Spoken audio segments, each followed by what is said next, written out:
Welcome to Freethought Matters. I'm Laurie Gaylor. And I'm Dan Barker. We're co-presidents of the Freedom from Religion Foundation, which produces this weekly public affairs show. Today, we're going to hear from Felicia Martin, Executive Director of the Texas Freedom Network, about how they do mess with Texas.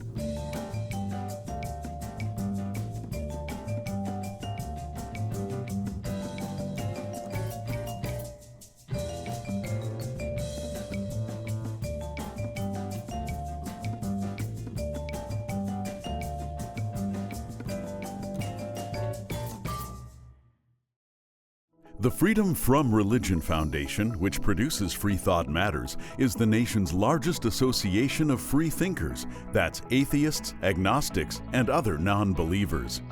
We invite you to join us in our vital work to keep our secular government free from religious influence. Become a member at FFRF.org or ask for a complimentary copy of our newspaper, Freethought Today. Freedom depends on freethinkers. Watch prior episodes of Freethought Matters on FFRF's YouTube channel.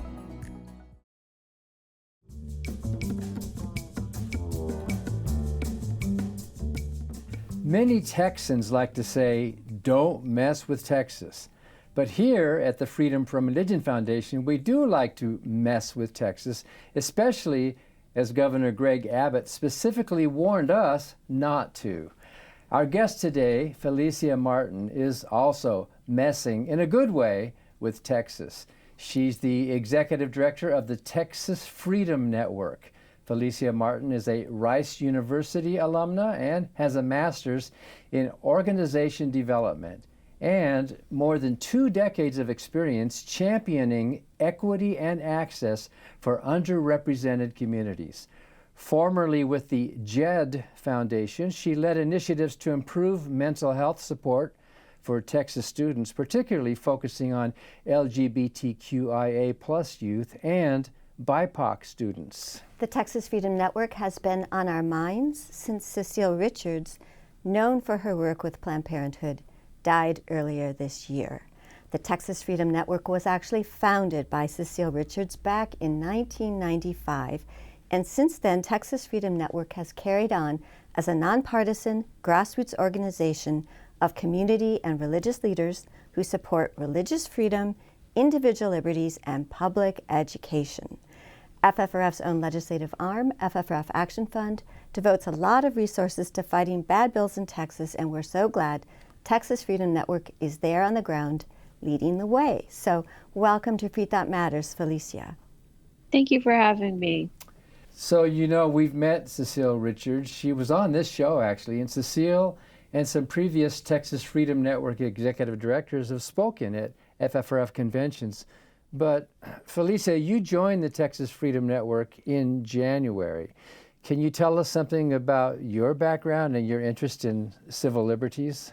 In 1995, when Cecile Richards was founding the Texas Freedom Network, I was a freshman at Rice. I was just entering my first year. And, I think that was also a time where I was finding my voice. I was 18 years old. I came from a lower income community in Northeast Houston.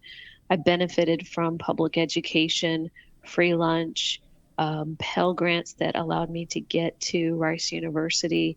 And it was in those early years that I decided to really try to figure out what my activism would be. And I was lucky enough to have really great thought partners and advisors, and started to really feel like, justice, social equity were going to be the things that would be my why at the core of my work moving forward. So in Texas, at that time, you knew who Ann Richards was, and soon you would find out who her daughter Cecile Richards was. And so for young women like me, it was always those women who kind of cast a huge opportunity for those of us that were trying to figure out what our role would be.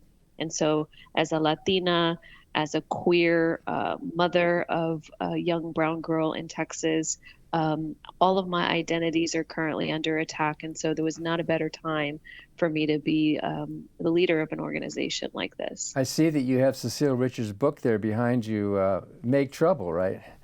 Well, that's what we're trying to do. And I read this from cover to the end when I started this role. And Chapter 6 really talks about the founding of TFN and how, we are very close in terms of where we were back then with extremist religious views really trying to take hold in our public school system. So the Freedom from Religion Foundation and our advocacy arm, FFRF Action Fund, share many of Texas Freedom Network's concerns, especially to support public education. Texas Freedom Network recently held a press conference at the Texas Capitol demanding that lawmakers reject a proposal to create vouchers to support private schools. What is that voucher proposal, and why do you oppose vouchers? Well, TFN stands for separation of church and state and religious freedom. And so what that bill actually does is divert public education funds to private, often religious schools. And so, our position is that public funds belong in public schools and that vouchers undermine, public education and violate church and state separation by funding religious instruction. And I know that at your press conference, you talked about how public schools serve all children. They don't discriminate. The lack of funding in Texas is rather appalling, isn't it?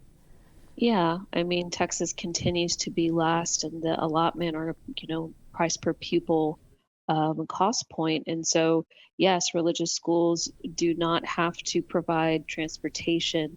They can decide who they want to admit. So we hear a lot of language around school choice here, but it really has nothing to do with school choice.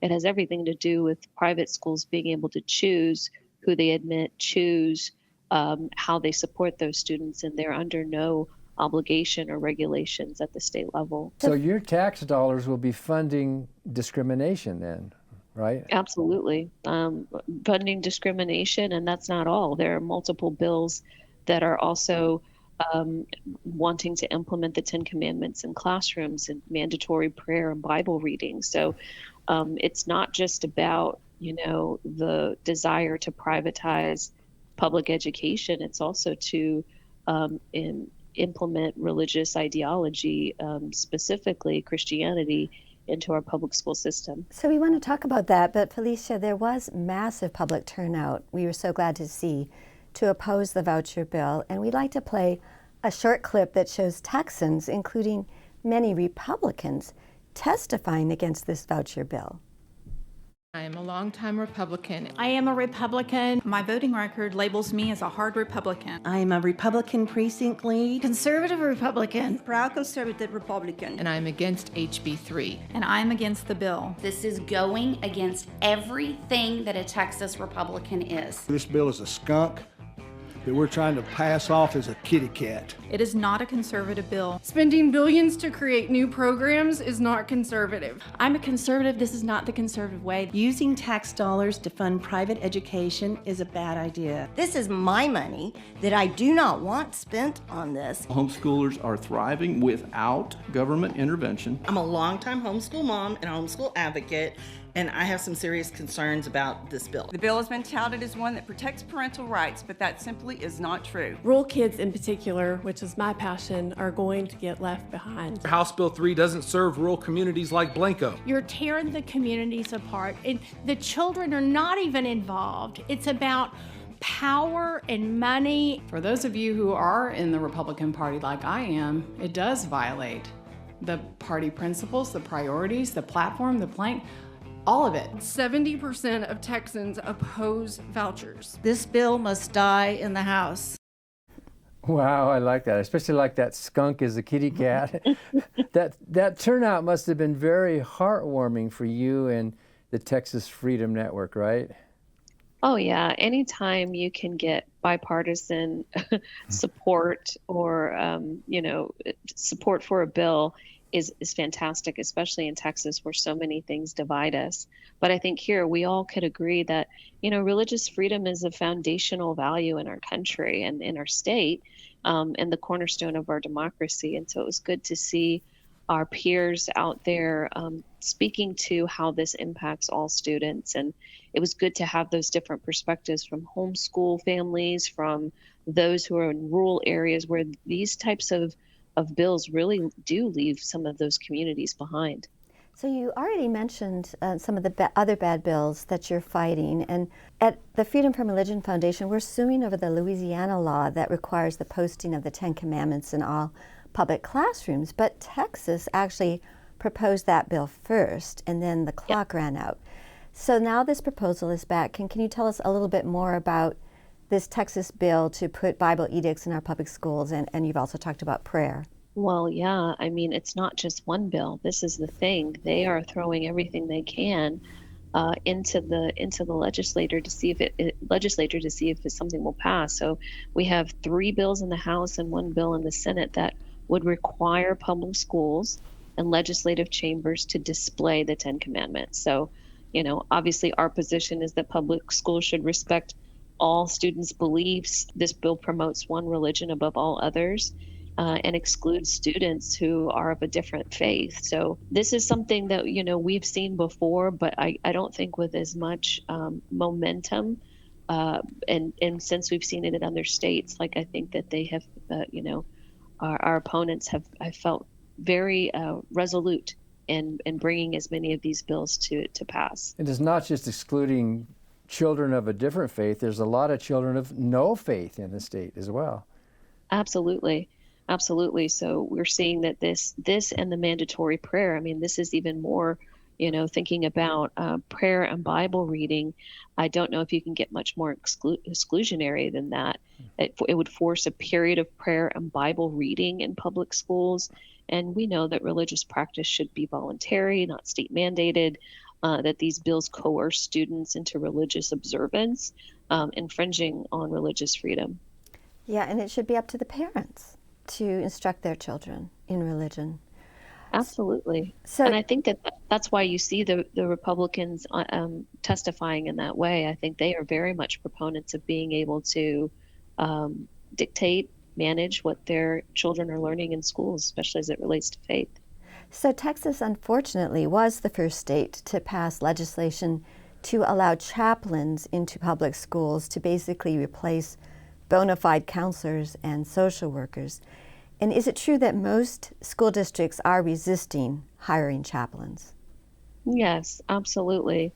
They're resisting because they know as educators that the mental health issues that students face really do need the support of certified social workers and counselors. Even the chaplains themselves, there were many who wrote to say, please, not us. That is not the role that we should be playing, and that we would rather have those that have studied and have, student developmental concepts to do this in their schools. And so you did see school districts push against that in a way that we had all hoped that they would, but that is true, that most districts have decided that is not the way they want to go. Yeah, and who are these guys they're letting into the schools? Just because they're ordained or something, does that mean? I'm not even sure if they all needed to be officially ordained. Well, even then, do we want our children to be around these people, Yeah, they're not subject to any sort of, regulations. They're not certified educators.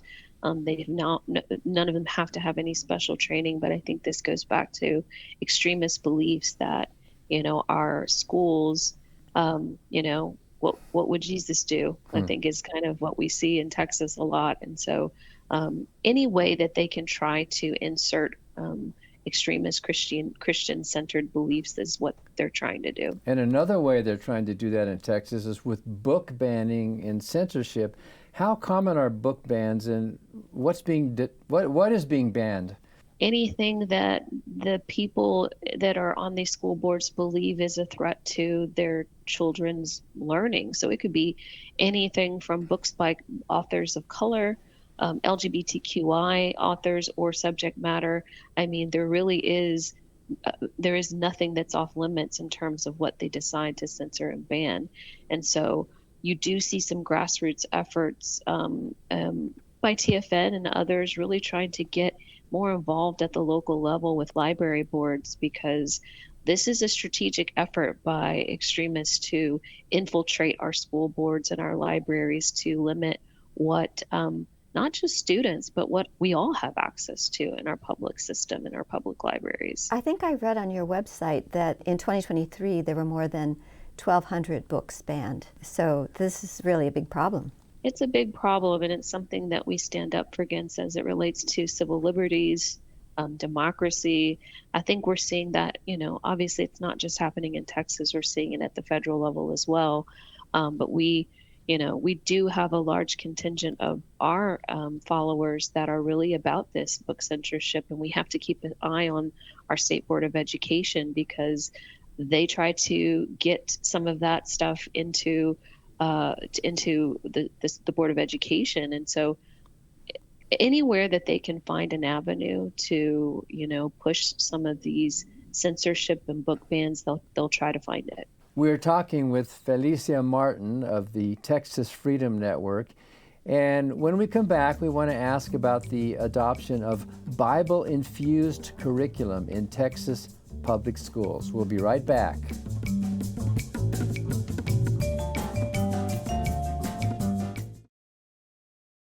Hi, I'm Ron Reagan, an unabashed atheist. When I first recorded that commercial back in 2014, being openly atheist in America was still fairly uncommon. Today, the fastest growing religious group in the country is the non-religious, especially among the young. That progress is heartening, but the religious pushback is fierce and the forces of Christian nationalism are well organized. Our progress won't continue unless we work together so that reason and our secular constitution will prevail. That's why I'm asking you to join the Freedom from Religion Foundation, the nation's largest and most effective association of atheists and agnostics working to keep state and church separate, just like our founders intended. Please join the Freedom from Religion Foundation today. Ron Reagan, lifelong atheist, not afraid of burning in hell. I'm Charlotte, and I'm an out-of-the-closet atheist. I've always been intrigued by religion, and when I was younger, I desperately wanted to be religious, to be more accepted by my family, who was in majority Catholic. My parents didn't raise me religious. I was never baptized. I never took communion. Well, once I took communion, it was a pretty bad idea. I don't think it was worth a church full of angry elderly who glared at me as I waved the communion wafer back and forth asking my grandma what should be done with it. Also, the wine was pretty gross. From this experience and countless others, I came to 3 conclusions that sort of dictate how I live my secular life. One is that I find people of faith to be more exclusionary and less accepting. 2 is that I would rather work to please the people around me who I care about than someone who, to my knowledge, doesn't exist. 3, I would rather help people than pray for them.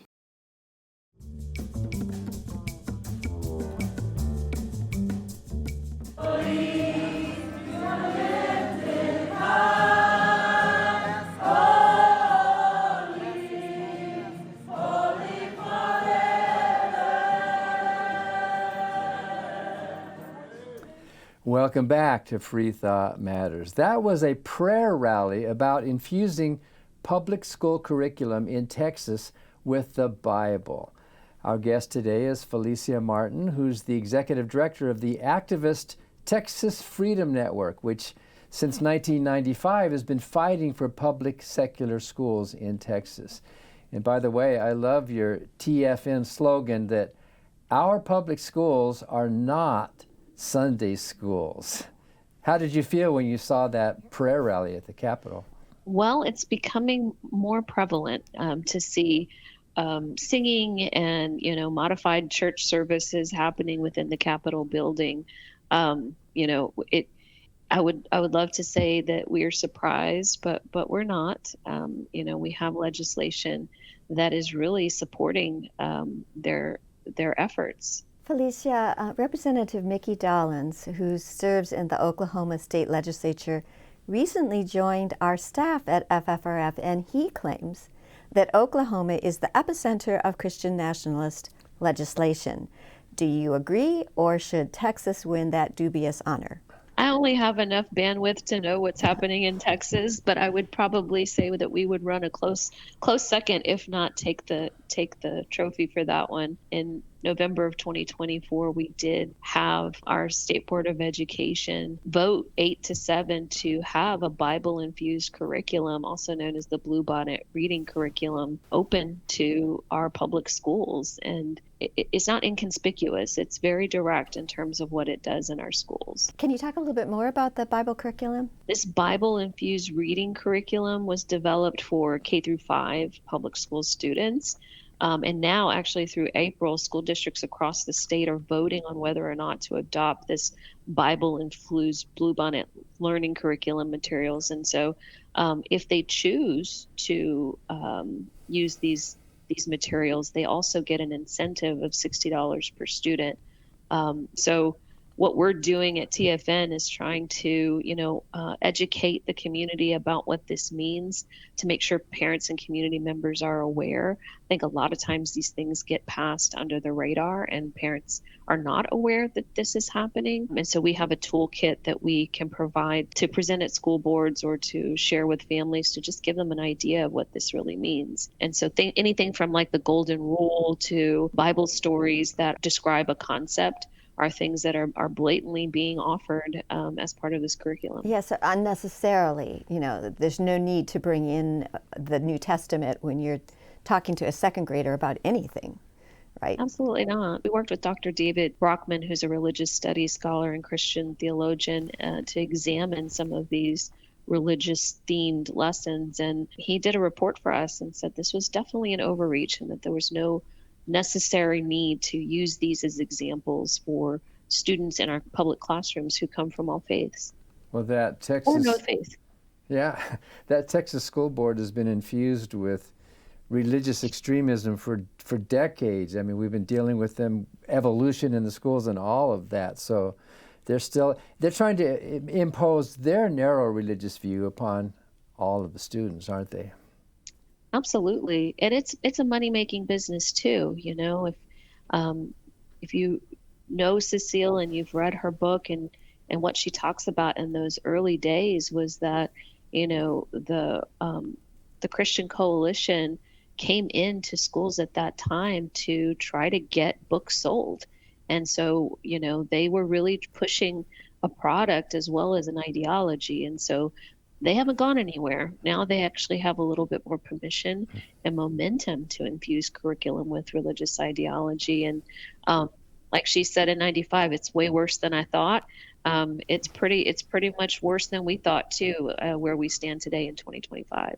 So we're seeing a lot of billionaires, speaking of money, interfering with our democracy. And I understand you do have billionaire evangelical GOP mega donors there in Texas that are pulling Texas further and further to the extreme right. Yeah, and I think money buys you a lot, and in this case, it bought the governor's seat. And so I was speaking on a program yesterday, and they say who are the biggest winners and losers in this voucher privatization of schools, basically, and the biggest winner would be Greg Abbott because he really has placed his reputation on the passage of school vouchers and all of these other really extreme legislation. So he was put in office by millionaires and billionaires, and that's definitely part of what they put him in office for, him and Ken Paxton. When Abbott was the Attorney General, he held a press conference criticizing our organization for protesting state church entanglements. He's been doing this along with Rick Perry before him. Telling us atheists aren't welcome in Texas. Yeah, you atheists are not welcome in our state. So besides working to protect public education and students, we see that Texas Freedom Network is honoring the legacy of Cecile Richards by working to bring back abortion access and also LGBTQ rights. So what's the situation now with both of those things? We were dealt a big blow, all of us across the country, when Roe v. Wade was overturned. And as Cecile mentioned, even in her later days, was that this is not going to be something that is going to take us overnight to solve for. This is going to be a battle that we're going to have to, address over the course of time. And so, we think that we do have faith leaders in the state of Texas who have joined forces with us to really promote reproductive freedom.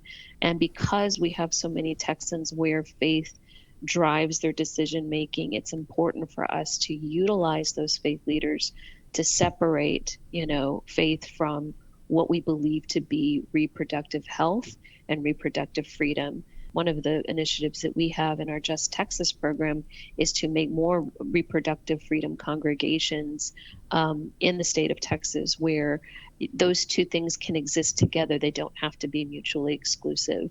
You can be a person of faith and also believe that women should have the right to seek out, reproductive health and reproductive freedom. And as it relates to LGBTQIA Texans, there's so many interconnected ways that we work together when we talk about strengthening democracy and defending civil liberties. We stand in coalition with all of our partners who are here to support their rights to exist. The attacks are just literally on their ability to be who they are and live in the identity that they associate with. And so all of those things are interrelated for us. As you know, TFN is not a one-issue organization. We stand up for people, and we believe that we are a home for Texans who believe in a better future, and we are a political home to many of those people and many of those demographics. Well, I was going to ask you how you keep up your morale, but I think you kind of answered that question about just keep agitating, keep educating, don't you? Yeah, we do. And, I have this book behind me because I'm of a different generation than many of the staff that we have at TFN. Many of them are turning 30 themselves. So the organization is turning 30 and our staff is turning 30. And so having them read Cecile's work and understand the origin story of TFN, Chapter 6 really kind of maps that for them to understand where we came from. And that where we came from is very similar to where we are now. And that's not to make it seem as though that's a negative thing. It's that we have fought before. We have stood up for the rights of Texans before, and there will always be a space for us to do so. So that's how we keep hope. Texas is our battleground. We know that we are very, much the center of many of the things that are happening. So we have to define success in different ways now and create a movement, much the same way that Cecile did 30 years ago. Well, thank you so much for making all that good trouble, Felicia. Thanks for having me. And thank you for watching Freethought Matters. Because Freethought matters.